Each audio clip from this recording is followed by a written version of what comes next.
So let's get into the AFC South. Here are the odds to win the division. You got the Colts at minus 120, the Titans at plus 160, the Jaguars at plus 700, and the Texans at plus 3,000. Who are you taking to win the division?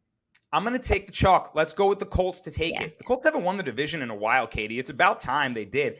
And, man, they got to be playing this season with a chip on their shoulder. They missed the postseason last year by losing the last regular season game to the Jacksonville Jaguars. The destiny was in their own hands. They had to beat the Jaguars.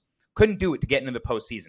Colts are a good team. I was talking about playing with heart, playing scrappy. Oh, yeah. Colts do that every single year. So Frank Reich, their head coach, I got to feel like, he's a good guy, very clever coach. I like him a lot.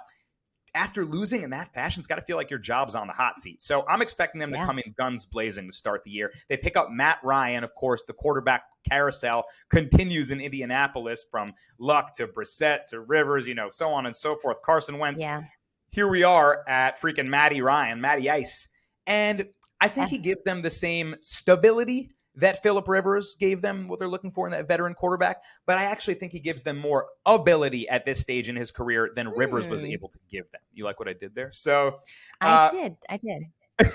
More than anything, it's the Titans weakening to me and the Colts looking a little stronger. They lost A.J. Brown to the Eagles last season. Derrick Henry's coming back from a Lisfranc injury, which is some tearing of the ligaments in the foot. And I actually read up on an interesting study that says there's a big significant decrease in performance for players coming back from Lisfranc. So if Henry's not King Henry, the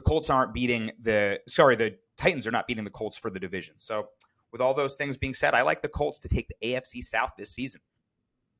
I agree with you. I like the Colts to take the AFC South as well. And mostly because I don't really know too much about this Titan teams this year. I feel like Tannehill has actually been regressing last season. He had more interception last season than the last two seasons before that. So he's getting a little bit worse there. Like you said, no A.J. Brown. And they've got a really rough schedule. Weeks 9 through 13 are particularly tough. They got the Chiefs, Broncos, Packers, Bengals, and Eagles. A lot of those are away games as well. And like you said, the Colts upgraded their quarterback. They've got Matty Ryan that should provide more stability and ability, as you say. And they did. They bolstered up an already really good defense. They were top 10 in DVOA last year. They added cornerback Stephen Gilmore, who's amazing, and Jonathan Taylor. He's the best running back in the league, especially if King Henry, like you said, might not be 100% coming back from injury. So I'm going to agree with you and take the chalk on this one as well. And the last note I have here is Tannehill ? So you nailed that. Yeah.